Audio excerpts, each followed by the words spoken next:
আসসালামু আলাইকুম ভিউয়ার্স, আমার আজকের recipe fruit custard. Dessert item হিসেবে এটি বানানো খুবই সহজ এবং খেতেও অসম্ভব মজার হয়ে থাকে, সময়ও খুবই কম লাগে। চলুন রেসিপিটি শুরু করি। প্রথমে আমরা এখানে কাস্টার্ড পাউডার নিয়ে নিয়েছি 2 টেবিল চামচ, তার সাথে লিকুইড মিল্ক অ্যাড করছি 2 টেবিল চামচ। ঠান্ডা অবস্থাতে এটা আমরা মিক্স করে নিব। তারপর আমরা এখানে দুধ নিয়ে নিয়েছি আধা লিটার পরিমাণ।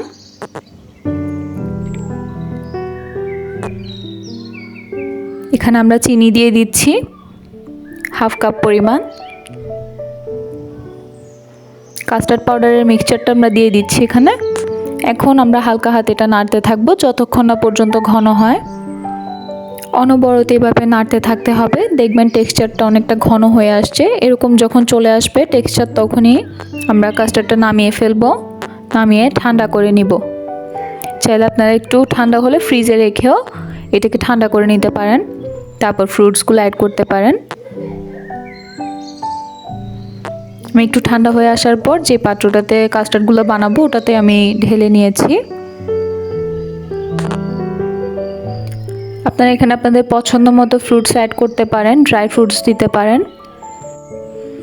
আমার হাতের কাছে যে ফ্রুটসগুলো ছিল আমি ওগুলো দিয়ে বানিয়েছি, কলা, আপেল, আনার।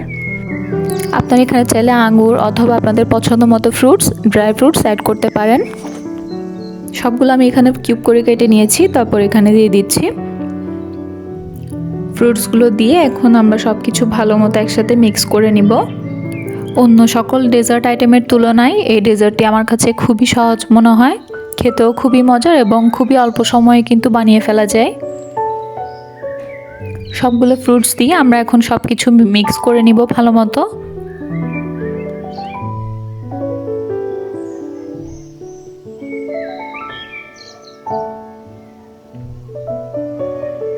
রেডি হয়ে গিয়েছে আমাদের মজাদার ফ্রুট কাস্টার্ড। রেসিপিটি ফলো করে চাইলে আপনারাও বাসায় খুব সহজে এভাবে বানিয়ে ফেলতে পারেন। রেসিপিটি ভালো লাগলে চ্যানেলটি সাবস্ক্রাইব করবেন, ভিডিওটিতে একটি লাইক দিবেন, ভিডিওটি শেয়ার করে দিবেন। ধন্যবাদ।